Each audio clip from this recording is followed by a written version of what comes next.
Hello everyone and welcome back to Take Me To Your Paradise. It's myself, JP, and joining me in the Squirrel Bar yet again, my good man, Mr. Alan Stone. Good morning, mate. How are you? Morning, mate. Fantastic to see you yet again. Feels as if I'm never away from your beautiful face. So, thanks everybody for tuning in. And as JP says, we're here for the Squirrel Bar and going to have a wee chat about our beloved club, and see where we go from there. But looking forward to it. Yeah. Obviously we're gearing up now towards the new season. We spoke about that in the phone-in show.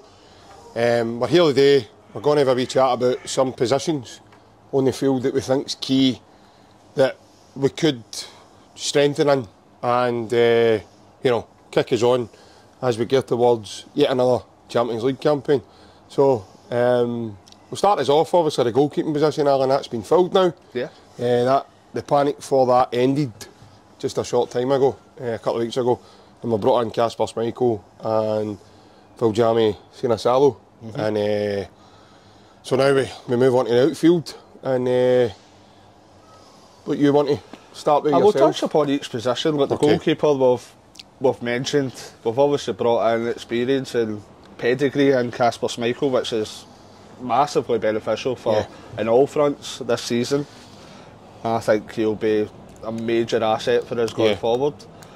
And unlike Celtic usually do, we've had a bit of forward planning in there as well, with a young goalkeeper to kind of back him up. So it's ideally what we were all looking for. It was possibly, if we were going to bring in an older goalkeeper, that kind of experience, then have somebody that's going to come in and fill those boots whenever Kasper decides to leave or kind of hang his gloves up. So we're very happy about that position.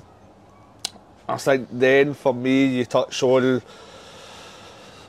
where's alright in the defence just now. I think with right back, I don't see us doing any business in the right back area. I think Alistair Johnston's a kind of mainstay with that. I think he gives us enough qualities. We've seen his international performances have been kind of spoken of pretty highly as well. And Anthony Ralston, even though I don't consider he should be a Celtic starting right back, but he is decent backup, so I don't think that's one of the positions that we will be looking to kind of bring any more bodies in. I don't know what you think about the right back position. I think you're spot on. I think the right back position's kind of, not what I say solid, but I think that's probably an area of the field that's of importance maybe to the manager. I just think we brought in Alistair Johnston. He's about, was that 18 months ago, I think, Alistair Johnston, and he's done fantastically well. He did a little spell last year that he was kind of coming off form slightly, but I think that happens. Could be, but that kind of happens with most players as well. They're human beings at the end of the day, so we can't expect them always to be on the top of their form. But I think Alistair Johnston is definitely a solid part of our squad, solid part of our first 11, and I wouldn't be thinking we're going to try and improve on that. It might surprise us, and Brendan might think that area needs improved, but for me that's one of the more kind of solid areas in the part that we've got at present in terms of kind of squad depth and quality within the first 11. Yeah, 100%. I think the more important of the defence is more centre-back, and then obviously cover for Greg Taylor as well, because realistically, if Greg Taylor was to get an injury, I think we'd all be panicking, saying, right, who's going to come in and take that position? Is he going to rely on Matthew Anderson, or is he going to look to, especially for Europe, is he going to look to get someone with a different type of profile that can come in and right away give Greg a hand? Yeah, we touched on, obviously, well, I touched on last night with the phone-in. We have one left back and one striker. That's probably the glaringly obvious positions that need strength within kind of squad depth. But you're looking at kind of Greg Taylor as well. Could we have an upgrade on Greg Taylor for kind of Europe-wise? Is Greg Taylor hit his ceiling? Is there any further improvement within Greg Taylor? We don't know.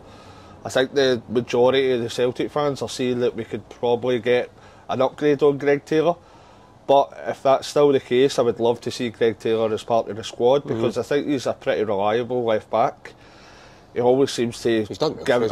He always seems to give 100%. He's not the flashiest player in the world. He's no one that always stands out, but he always gives you a shift. And I think we should be looking for an upgrade, but at the same time, I think Greg Taylor would be an able deputy as well to come in and for squad rotation, or whether that be kind of suspensions or early knocks or injuries. I think he says about the centre halves. I think that's quite a discussion to have, because we've got so many centre halves there that I don't think any of the Celtic fans really believe that they will contribute this year. You've got Stephen Welsh, Liam Scales, Kobayashi, Narovski, Lagerbielke. So there's 5 right away that what most Celtic fans would be saying that probably we would like to have an upgrade on. So I think by the looks of it, you're looking at Kobayashi. It sounds like he'll be leaving the club. I don't know what it is about Lagerbielke and Narovski. I don't think they were Brendan signings. But have they really had a proper chance at it? We can only trust in the manager that what he's seeing during training. So he's making a judgment call on that. And for whatever reason it may be, they've not really been part of some squads, and mostly they've not been part of the first 11. So we wouldn't be surprised if any of the 3 of them that we've mentioned there would move on. I think there's been talk, kind of Stephen Welsh as well. There's been rumours floating about that there's a couple of clubs that are interested in Stephen Welsh. It's a bit of a weird one as well, isn't it? Because we've had loan deals offered to us. We had a bid when Ange was here of just over, was it £4 million for a team in Italy? So, you know, for me it's a bit of a strange one as to why he's not yet moved on. He's had more than enough chances. Stephen Welsh is a professional footballer, and he's done exceptionally well to get to the level that he's at compared to any of the rest of us kind of normal beings. So we can't criticise the level that Stephen Welsh is at, but 100%. the amount of kind of mistakes that you're seeing within Stephen Welsh's game, I just think we need better as a club. We need better if we are trying to progress. I just think he's had enough chances, Alan, to really try and cement. He's had a good run at it in games where he's had a chance to cement his place in the team, and just for whatever reason he's just not been able to do it. Yeah, definitely. I think that's one that I would like to see move on. Wish him all the best, and he moves on for Celtic. Sorry, Stephen, if you're watching, mate. No, it's not a criticism. If they're crazy enough that Stephen's watching, it's not a criticism. It's just that obviously he's been here through Celtic winning copious amounts of trophies, so it's not a major criticism. But at the end of the day, if we're taking that next step forward, then we need improvement in every part of our squad and our first 11. So for that to happen, I think there needs to be a few of these defenders kind of moved out the door so that we can bring in replacements. But we're touching on kind of Liam Scales as well. Liam Scales, same as Stephen Welsh, done absolutely incredibly well to get to this level, because when you're looking at this stage last year, he just returned for a loan spell at Aberdeen. Every Celtic fan in Scotland thought that he would be moving on. I probably think Liam did as well, Alan, to be fair, to an extent, mate. It was probably one of the biggest shocks. Then, as we speak, there's the sun back out. Somebody's just put a light on there for us, so... You're looking at Liam Scales last year, he's done fantastically well because everybody thought he was going to leave. Everybody seen he was at Aberdeen. Aberdeen were quoted and kind of looking to bring him back, whether that be permanently.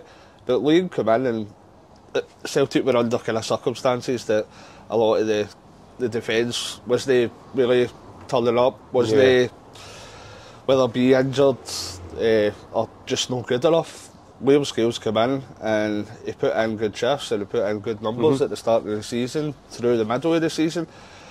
But for me, you seen kind of nearing the end of the season that his game was kind of dropping off quite considerably. And I think as well, seen that in the semi-final against Aberdeen.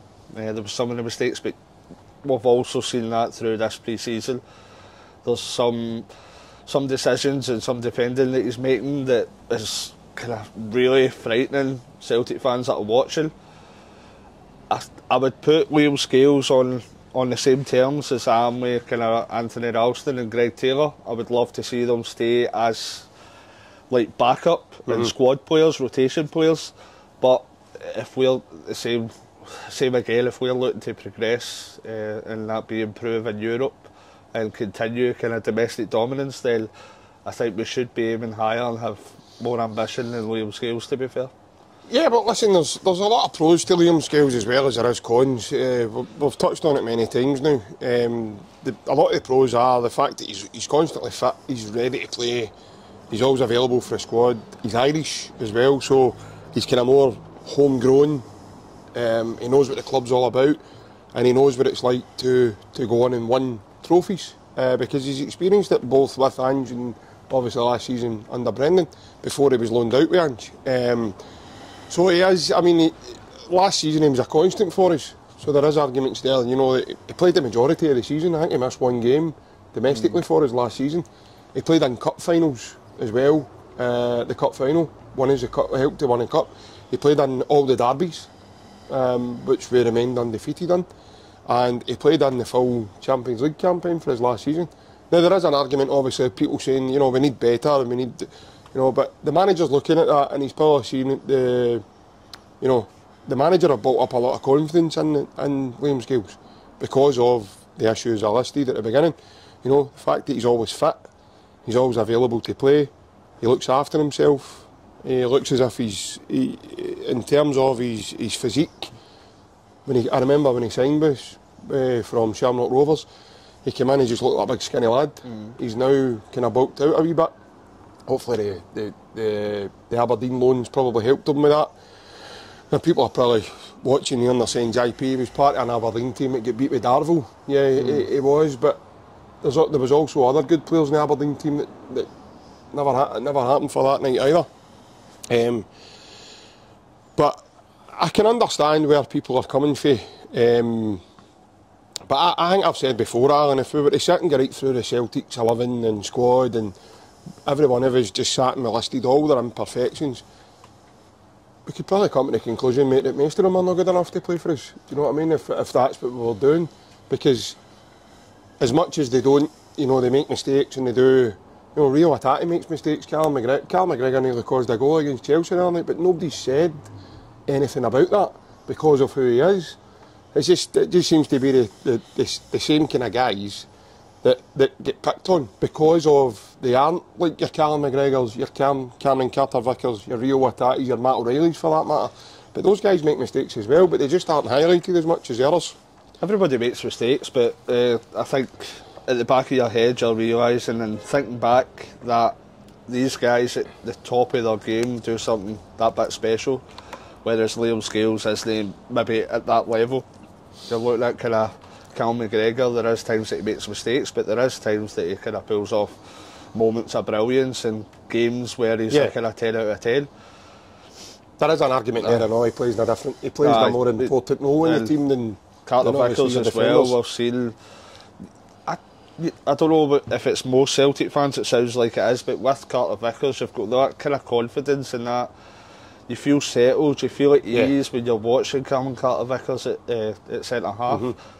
I don't think any Celtic fans have got that same kind of relaxed attitude when you're watching kind of Liam Scales, especially the last few games. Especially no Ryan. But I think it's not to bring down Liam Scales too much. As I say, where he started from, it's an incredible feat that how well he's done with Celtic.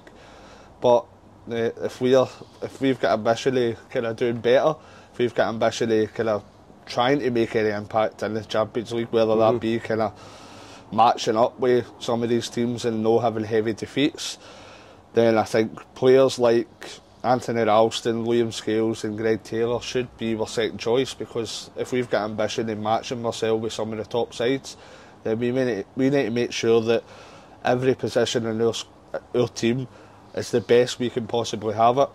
I'm not saying that we're going to be able to go out and spend crazy amounts of money, but I think there is a bit of wiggle room there to have slightly better than Liam Scales and Greg Taylor. If our scouting's right, if we're doing the transfers right and if we're spending enough money, there's definitely a bit of wiggle room for to get that wee bit more quality in for me. There's no doubt that we definitely need other players to come in their positions because of, you look at squad depth as well.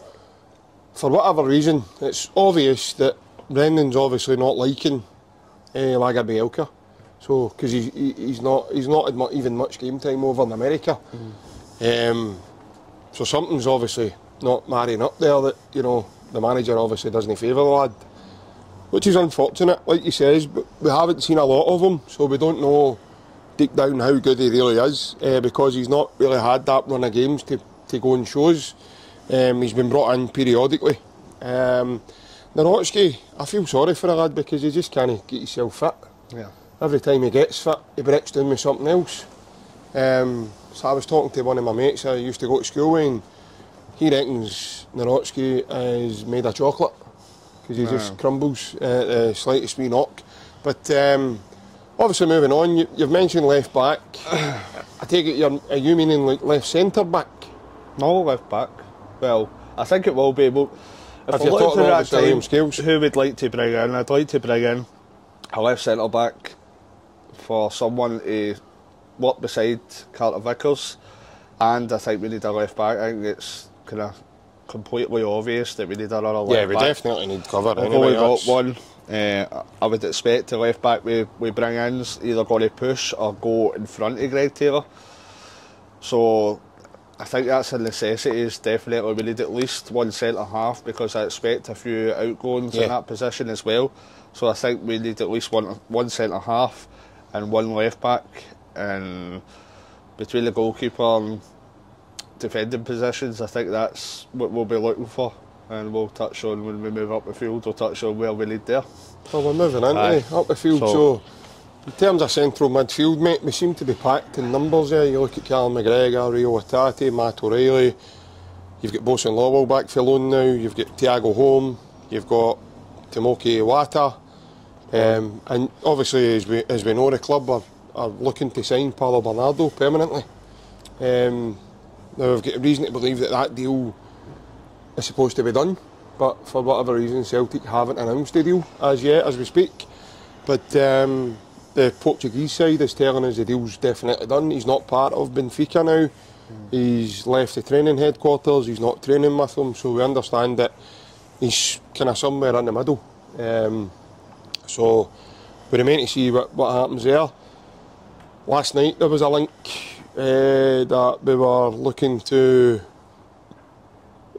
as a make part for Matt O'Reilly going to Southampton. We're looking to bring in the lad Shea Giles, the Northern Irish lad, and I don't know much about him.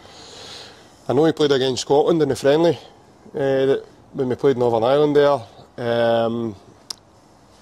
Going what I've read so far, he is a number 6, so he's not an attacking midfielder, but I know Southampton have played him at centre back as well because he's 6'2", he's quite a big lad, and he looks quite physical, but that's all I know of him. I know his brother plays with our good friend Mr Barry Bannon at Sheffield Wednesday, he's a goalkeeper. So again, we don't know how much truth is in that rumour, Alan, but do you think, as well as Paulo Bernardo, we definitely need someone else in there? I'm hanging fire about Paulo Bernardo just now. I think we've signed him 14 times in the last 4 weeks. So he's got away and coming back, There's been exclusives about twice a day for the last 4 weeks. So I'll wait and see until he's back. He's wearing the hoops. Then hang fire just now, but I think at a minimum we need to make sure that we bring back Paulo Bernardo, because as we spoke upon at the phone-in, if we don't bring back Paulo Bernardo or somebody of that ilk, then it is regressing. In fact, we've lost a player out of midfield and we've not replaced him, so it looks positive on Paulo Bernardo. Seemingly with the deal that they've done for 3 million, whether somewhere between 3 million, 3.5 million, I think that's a pretty decent buy, because you're looking at the potential the lad's got. He's played with Portugal under 23s, I'm sure. Yeah, he's captained them. I think he's captain. I think he has the captain of them. So, and he's got great kind of youth pedigree coming through the Benfica ranks. We're seeing how many really good, really impressive players that have gone through the ranks in the recent years. So you see, last year he was brilliant in stages, but we can't criticise too much because of his age. But I think he needs to add that kind of consistency towards his game, because, as we spoke about a few times, I think it was just the start of this calendar year, he was absolutely exceptional. There was about 4 or 5 games that he looked like the best player, and then before and after that he didn't really hit the heights again. He was still fairly decent, but he didn't really hit the heights that you were going, oh, he's a proper player. He obviously had the kind of run in the Scottish Cup final, the rebound set up the winning goal. So but I think that would be a good signing for us to have. The whole other midfield equation, I think that hinges on whether Matt O'Reilly stays or goes. I think it would be a big ask for Celtic to keep a hold of Matt O'Reilly. I hope to God that we do keep a hold of him, because he's looking more and more impressive every game. But I think you're touching on Shea Charles. He's a completely different player from Matt O'Reilly, I think. Unless Brendan's got the plan of pushing Cal McGregor up one, and having Charles kind of replace him in the number 6. I think that's the only way I could see anything like that. But I think it's imperative that we replace Matt O'Reilly if it comes the case that he moves on to pastures new. So I think you will? I do. I said that as well. Yeah, I do. I still hope and pray that he doesn't move on, because he's an exceptional talent, a really impressive player, and it's very, very important to us. The way he's been playing, he would be instrumental for us going forward. But I think when you play that way against, whether it be pre-season friendlies or not, when you play that way against teams like Chelsea and Man City, there's people seeing that. There's people who are going to go, wait a minute, we could snap him up for probably less than you would pay for a player of that standard for the Premier League. So I think there will be a lot of interest, and I think it'll probably be too much interest for Celtic to knock back. Yeah, I agree. I'm the same as you. I'm hoping Matt O'Reilly doesn't move on, and we're able to retain his services at least until January anyway, and then that way we can have a look at our season. But I do think the way football works, the more we go down the window, someone is going to come in and test Celtic's resolve and see if they can get a cheeky wee bid in for him. And I'm with you. I think Matt could move on. Listen, I'm no fingers crossed, I know, toes crossed, everything crossed, folks, everything. But in terms of the Shea Charles link, it's a wee bit out of left field, because you're not expecting that. The lad just moved to Southampton last year from Man City for 15 million. Quite a big move. I don't think, gone with what I'm reading, I don't think he had the greatest of seasons last season for Southampton, even though because there was a mixed review on fans, fans saying good riddance and stuff like that. So I hate it when you go into fans forums and you see these things, because listen, we've seen these things with Adam Ida, and Adam Ida came up here and he set the place alight. Every day Adam Ida signed with Celtic for January, it was sunshine, I think, wasn't it? It was really good. The weather took a nice wee turn for the best. I'm only joking about the weather, but the Scottish Cup final day was a ray of sunshine that day. I remember it vividly. So, and he scored just as the sunshine shined onto the pitch. It was amazing. But obviously central midfielder. Paolo Bernardo, I think it's imperative to have him in, just for the continuity we are working there, because you've seen how important he was to the squad last season. You mentioned it, he delivered big moments as well. The one at Ibrox as well, where he put Adam Ida through in goal. He scored a goal against Rangers at Celtic Park last season, so he seemed to really step up to the plate in that fixture when he was asked to. and then he did a wee run of games when he was getting in the team before Rio Otaki came back from injury just before Christmas, and he was absolutely flying. I rate him highly, Alan, I really do. I think if we keep him, I think 3.5 million or whatever, if it is that amount, then that is an absolute steal for Paulo Bernardo. I know they were getting quoted 6 million prior to that. I'm really glad it's not 6 million, because it's a better deal for us that way if it's less money, obviously. Yeah, it was just, we need to wait and see. Midfielder, I don't know, like, I think it'll depend as well if he moves on one or two others. You know, is Thiago Home going to go out on loan? Is he going to get rid of Kwan again, out on loan? I never even mentioned him to begin with. He's another one. It's there. Liam Shaw. Liam Shaw. Aye, Liam Shaw. My God, man. You've just totally threw me there with putting him in the mix for that. I says I've got a theory about the two, him and McCarthy. I think they two are taking double shifts at Hooper or Huddlehound, man. I think one's an early shift, the other one's a back shift. But well, we might need another central midfielder in, just for squad depth. But I don't, again, we're really covered in that area, so I'm not too sure if it's a necessity to have.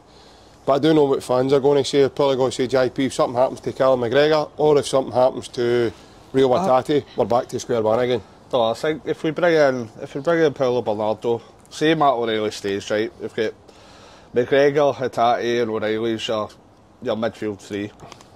So then you're looking at, if McGregor gets injured, I'd be quite happy with Awata coming in there. I think Awata is really reliable and does really well when he's been asked upon last year. I think he's really good backup. And when you're looking at if Hatate or O'Reilly or whoever replaces O'Reilly gets injured, then you've got Paulo Bernardo there or Thiago Home. So I think we're pretty much covered. I think we need to make sure that Paulo Bernardo's signed, and we need to make sure we get a first team ready replacement if it comes the case that Matt O'Reilly decides to kind of leave the team. Yeah. So I wouldn't think we will get any more than that. I think Paulo Bernardo in centre mid, and then it'll be a replacement for Matt O'Reilly if that time comes that he does decide to leave. Yeah, nah, I think you're spot on, mate. That's what I'm thinking also. Right, obviously the wide positions. Do you think we'll bring in a winger? I do. Yeah. I think we need. I think it was seen last season. I know that Nicholas Kuhn has played really well, particularly. I think he'll start the season on Sunday, mate. I still think Forrest is that wee bit ahead of him. Do you? I hope Nicholas Kuhn comes on, and maybe this pre-season's what he needs. This pre-season could kind of kick-start his Celtic career. But you've seen it in dribs and drabs. Last year it was a bit lack of consistency, and I know a lot of wingers are kind of inconsistent, but Brendan thought that much that he called upon kind of James Forrest out of the wilderness, who came in and done superbly well. But he's a different player, Forrest, isn't he? But we kind of invested in the likes of Palmer, Yang and Kuhn, and we were still going back to James Forrest, and he was starting basically every game coming up to the end of the season. So I still expect, unless we sign somebody else or unless Kuhn is blowing it out the water in training, I still expect Forrest will be my first starter alongside Diaz and Maida. It does look promising the way Kuhn has started pre-season. As I say, maybe this is the kind of nudge he needs in the right direction to kind of kick on his Celtic career. So here's hoping that can happen. I do think we might see Yang leaving. Mikey Johnston as well. You've got a few wingers, so I think you might see. He needs to stay now. We need another centre forward. Aye, I know.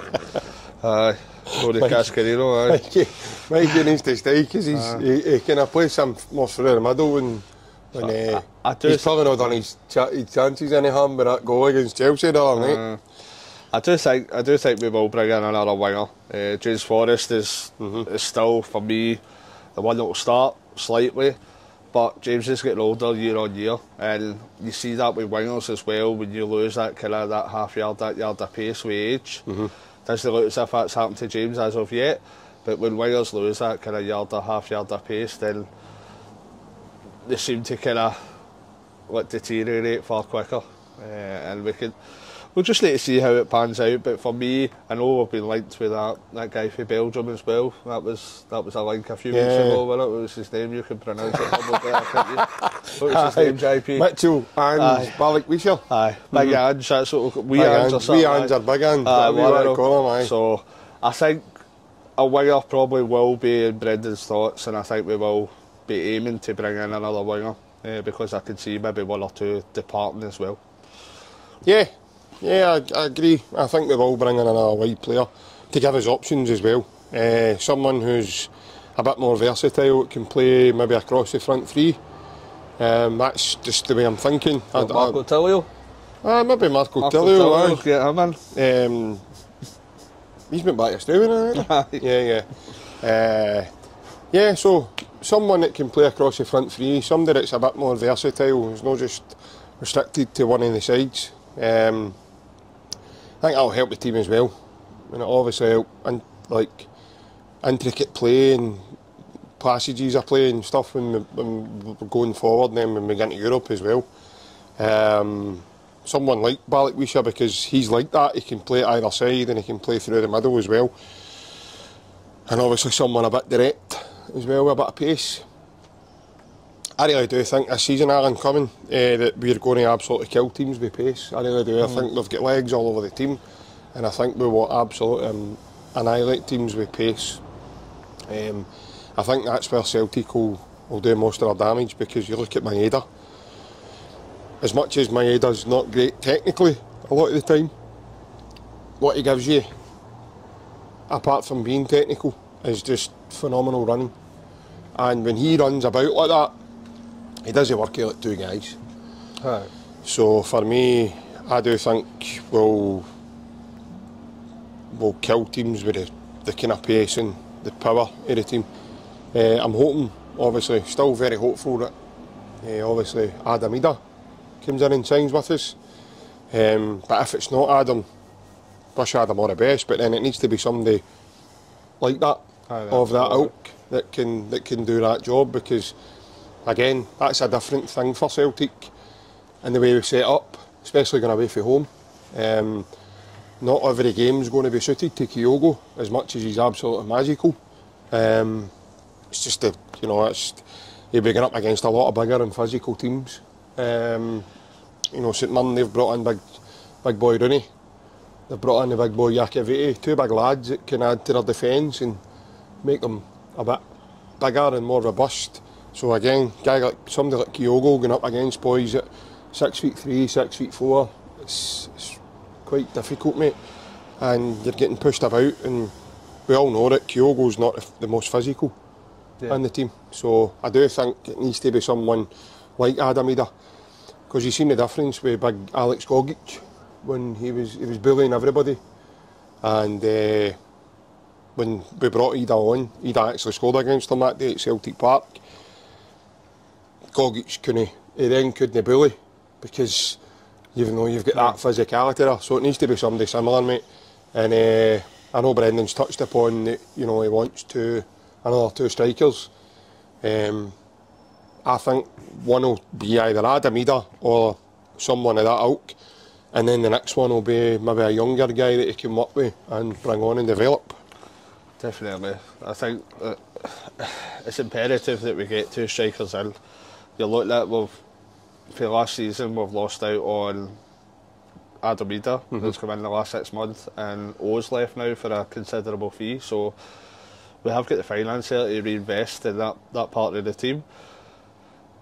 Every day that passes, it looks less likely that Adam Ida is going to be a Celtic player. There's rumours going about yesterday that Fiorentina and another unnamed Italian club, was it Venezia or someone like that? So there was two Italian clubs that are, and I think it sounds like Norwich want 6 million or ready to accept 6 million. So I don't know if this will come back to bite us, that if we put in with 4.5 million, if we're not paying extra £1.5 million to get it secured, I don't know if that'll come back to bite us, but at the end of the day it's up to the Celtic board and Brendan, so but we need somebody in that quality that comes in to back up and push on Kyogo, because you're seeing just now how hard Kyogo's working, and that's maybe because of how well Adam Ida done last year. He's realising that it needs to be the top of his game so that he's consistently starting. Yeah. So you're looking at, but we need the two strikers. I agree with you that we're going to need a young player in there to be a backup third. I think you might see something like maybe a low to buy, something like, I know there has been links with the Bristol City Scottish striker Tommy Conway. I don't know how true that may be, but it's definitely massively important that we bring in two strikers to back up Kyogo, because it's going to be a longer season than it has been in previous seasons, and we'll need to make sure we've got a robust squad, and that includes kind of 3 strikers that can contribute all the way through the season. Yeah, 100%. Again, it just adds to the depth that you've got in the squad as well, and can help with the quality in the squad. When you're making substitutes, you're not subbing a guy off that you're bringing on a guy that's miles away, you know, and the form dips in the team in that moment because of the sub. You want a guy that's going to come on like Adam Ida and impact the game, put it in a positive way for Celtic to maybe go on and secure the victory. Because there will be games they'll have to be hard fought, and you're going to have games like that again. You know, you're not going to blitz everybody every week. So, yeah, 100%, mate. We covered.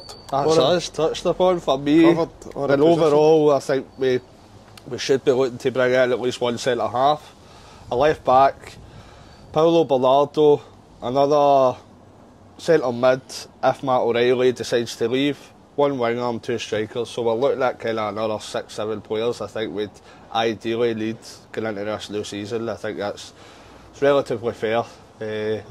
Considering the lack of activity that we've seen so far. So I think there's going to be, if we do get what we're looking for, it's going to be a busy few weeks coming up with the transfer window for Celtic.